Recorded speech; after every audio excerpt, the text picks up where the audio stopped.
As I haven't done any direct comparisons between different cameras I have used during my reviews here on YouTube, I thought it could be interesting to have a look back at the year of 2024 and name some winners in different categories.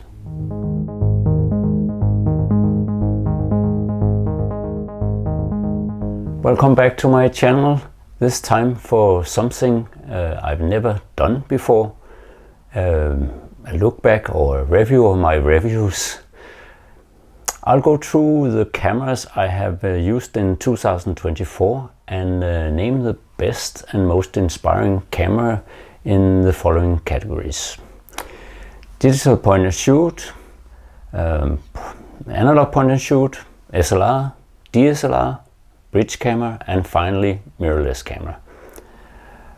Furthermore, I'll go through the many different lenses I have reviewed and pick the sharpest, the most inspiring lens and the most surprising lens from my 2024 reviews. For each category I'll name the runners-up and the winner. There might be also some honorable mentions, I don't know about that yet. So let's get on with it. Digital point and shoot. In 2024 I bought several boxes of old digital point and shoot cameras, as I have always been fascinated by how good images you can actually create with these tiny cameras. And I wasn't disappointed this year either. One of the really nice cameras was the Ricoh HC15 with its large zoom range, optical image stabilization and a nice high resolution output from the CCD sensor.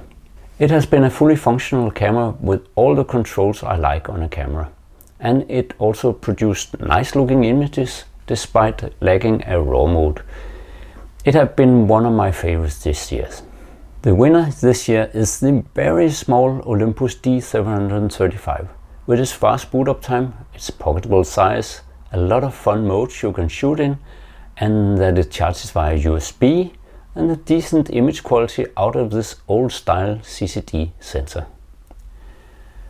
The resolution is not near what the Ricoh had, but it is sufficient to produce good images, and with its size there's no excuse for not having a camera with me. By the way, that almost never happens to me, and it's not my iPhone I'm talking about. I always have a camera in my pocket, in a small bag or in my day pack, always. Analog point and shoot. I think the most quirky camera that I have ever used, for the way it works, but even more for the look of its images, is the Sprocket Rocket. I'm lacking words for what I feel when I use this camera. You don't have a clear feeling of how your images might come out. On the other hand, when you have a hit, it really hits, and you create stunning images. I used some from this camera for my latest exhibition, and the viewers were blown away by how creative these images looked. But as it is too unpredictable, it can't win this category, although it might take another trophy. Winner this year, though, is the lovely Olympus XA, which is probably the smallest rangefinder camera ever produced. At least it is small. Pair that with a decent lens, a very compact, well-designed body with protective cover that actually also readies the camera for shooting, and you have a camera that is ready to shoot anytime you want. You also have control over the aperture, and by the rangefinder you set the focus more precisely than just by guessing. But being a rangefinder, is it actually a point and shoot? Well, the way I use it, it certainly is, and for that reason it wins this category. Single lens reflex, or SLR. I haven't used so many SLRs this year, and I have only reviewed the Nikon F75, and that is only a short impressions video. But I'm certain that it wins this category by far. As I say in the first impressions video, that the camera is a plasticky and thus light version of a Nikon F5. In a very unassuming body, it can do a lot of the things the professional film camera F5 could do, but it's small and lightweight, especially compared to the F5. It has exposure bracketing, it has a depth of field button, built-in flash for easy fill-in flash when shooting portraits on my travels. It has a status display on top and a lot of easily accessible shooting modes, and instead of a bulb mode, it has a time mode, so that you press once to open the shutter, then press again after the wanted long exposure, and then the shutter shuts. Much more convenient than the usual bulb mode. I'll soon be back with the full review, as I used it in Nepal in October and are still shooting with it. Digital SLR. There are two runners-up in this category. Both cameras I have loved to shoot. Again, with regards to the Canon 5 DSLR, it is, in my opinion, an awesome camera with a marvelous image quality. It has a very long battery life, something that is important on my travels. Furthermore, it has a lot of shooting modes and settings, so you can always get the image like you want it. Also, it has silent mode that are welcome in two different ways. First of all, it makes the camera more stealthy, though you could argue that it's a large camera, but walking around with the pancake 40mm f2.8, it actually doesn't attract much attention. The silent mode also minimizes the mirror slap, which is important when hand-holding a high-resolution camera. But the main selling point of this camera is, of course, its 50 megapixel resolution. Only downside is you have a small risk of moire without the anti-aliasing filter. Second runner-up is the Sony SLT-A65, a camera that took me by surprise. I don't remember exactly how I came to own it, but I haven't let it go since. I was so pleased with the shooting experience with this camera, and the results were much more to my liking than I had expected. It has so many advanced technologies that are not common to many cameras, among other than the SLTs, the SLT cameras, cameras with a semi-translucent mirror. There's no flipping mirror as you shoot. The mirror stays down and all the time, even when shooting video. So contrary to SLRs, you can look through the viewfinder when shooting video. Now that I think of it, though I like the Sony A65, it couldn't win this category, as technically it's not a DSLR. But now let's not be too picky, and by the way, it is not the winner anyway. That title belongs to a very large DSLR, the Mirrorless CD, which I so far only have done a first impressions video on. I'm still waiting for some more lenses in order to fully appreciate what this camera can do. But the images and the shooting blew me away immediately. I heard rumors that the JPEG quality weren't good, and you had to go via RAW to get usable images. I highly disagree, as I like the images straight out of camera without any kind of post-processing. Moreover, it has a huge 36x48mm CCD sensor, the second largest I have shot with. Thus, the lenses tend to have rather long focal lengths, and that means insane ability to create out-of-focus backgrounds. And I am almost obsessed with control over my background blur. Not that it should be there all the time, but when I want it nice and creamy, I should be able to create it. I bought this camera with the Mirrorless 80mm f1.9, a manual lens included, and that combo gives complete control over the background blur. Some of you might also know that I actually like a bit clunky cameras, and this is an old construction. It has some fun details that I adore. For some, that prohibits making good images, but I like to be forced to slow down and think a little more about what I am doing and how I want my image to come out. A slow working camera is perfect for me, except for the few times I do sports or wildlife photography, but then I wouldn't choose this camera. To me, this camera was this year's clear winner in the DSLR category, and I'm seeing much forward to having some more lenses so I can do my in-depth review of this camera. Bridge camera. A runner-up is the Fujifilm FinePix S1, which I have had for many years and still use once in a while on my travels. Its zoom range corresponds to 24 to 1200 mm in full frame terms, and it has some nice features like time-lapse mode and a full selection of shooting modes. But the image quality doesn't get anywhere near the winner of this category. The Sony RX10 Mark IV wins this category by far. Despite being still a camera with a small sensor, we have moved from 1/2.3 inch sensor to a 1 inch sensor, the image quality has improved drastically. The larger sensor results in much better ISO performance, overall better sharpness, and as it is even a BSI or backside illuminated sensor, the autofocus capability is also much better.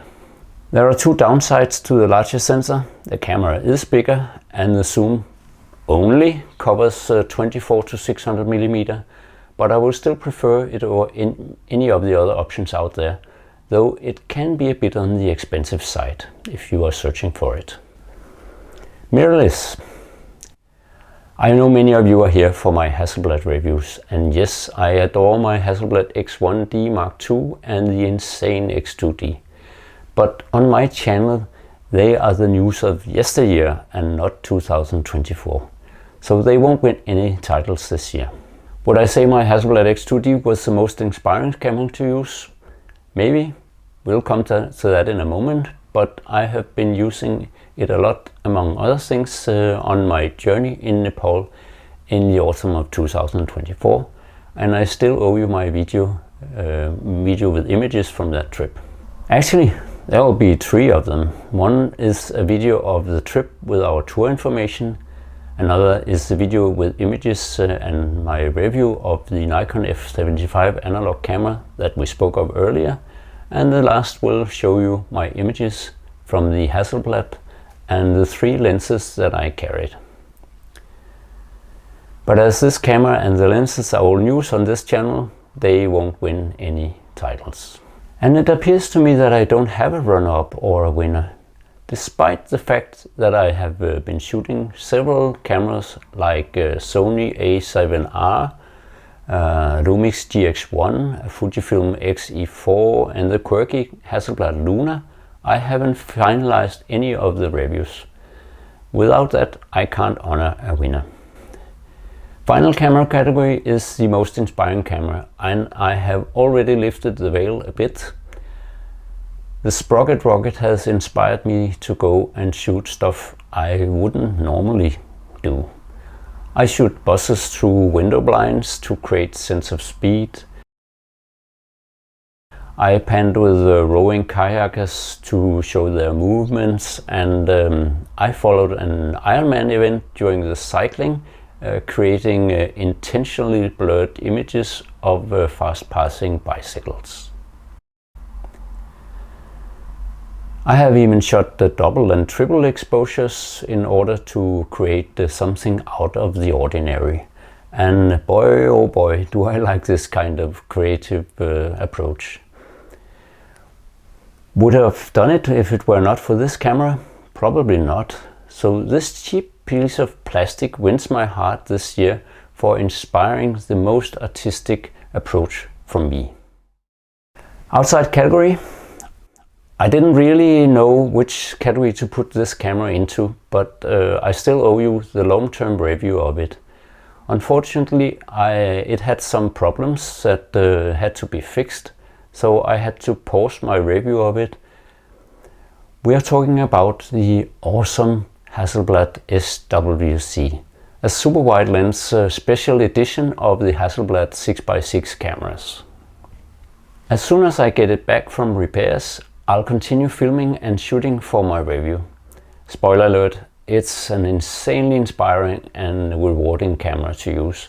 And the few images I reached to shoot made me long for its return. Stay tuned for that. Sharpest lens. I think there's no doubt what lens I regard as the sharpest lens I have used this year, but let's just have some runners up. During my series on why to use vintage glass on Hasselblad X2D, I revisited the insanely sharp Canon EF200L IS USM. That lens is also so crazy that despite being a full frame lens, it has no problem filling out the much larger medium format sensor, and doing so with very little vignetting that even disappears when the lens is stopped down just a bit. Furthermore, I had it to work so well on my adapter that even image stabilization worked. The only thing that wasn't really reliable was autofocusing, but I'm used to that when adapting lenses. That lens is remarkable, so I'm seeing forward to reviewing another Canon telephoto lens, the EF 300mm f2.8, but more on that later. The sharpest lens I have shot this year is of course the Hasselblad 90mm V lens. I took this for my travel in Nepal, and I was amazed by the image quality that came out of it. But not only the image quality, it's also the functionality of that lens. It is just so nice that it has this clutch, so you can switch between manual focus and automatic. And you can even use a control ring to set different things, like for instance aperture, on the lens, and I like to do it that way. That lens is insanely sharp. I might say that it's the sharpest lens I have ever shot. So it's not only the winner of this year, it's actually the all-time winner in my selection of lenses at least. Most inspiring lens. The runner-up for this title would be the Helios 44-2, an old Russian 58mm f2 lens that is famous for its swirly bokeh. But as I have found other lenses that can do the same, amongst others the Canon FD 85mm f1.2, it can't win this category. But it is an interesting lens to use, and I even shot it commercially for some people from a Zen meditation group that wanted something a bit different for their appearance on social media. But the most inspiring lens I have reviewed this year must be the revisited Tokina 500mm mirror telephoto lens. It is such a special lens that creates a look that is not for everyone. But in many situations I love the structural look it gives on sharp backgrounds. When I highlight, you get the donuts that so many dislike. And sometimes I do, but in some scenarios it fits the image perfectly. Normally such lenses don't focus very closely, but this one can almost do macro photography. Another interesting opportunity with this lens, and the clear winner in this category. Most surprising lens. I was positively surprised when I reviewed the very cheap and old Canon FD 50mm f1.4 on my Hasselblad X2D with its large sensor and demanding 100 megapixel resolution. Such an old lens with a rather plasticky construction, but it resolved very well, though maybe not quite to the 100 megapixels. But in my studio it performed well, stopped down just a bit. And in natural scenes it provided me with some very lovely creamy backgrounds when used wide open, despite that the center still stayed decently sharp. Overall, I was overjoyed by how this lens performed. A lens that I have owned since I first used it on a Canon AE1 many years ago. This lens definitely supports my statement that you shouldn't be afraid to use old cheap vintage lenses on high resolution medium format cameras. That was my picks for the best and most inspiring cameras and lenses I have reviewed in 2024. What are your picks? Please leave a comment in the section below. Don't forget to subscribe to my channel, and please also give this video a like. So thank you very much for this time, and bye for now.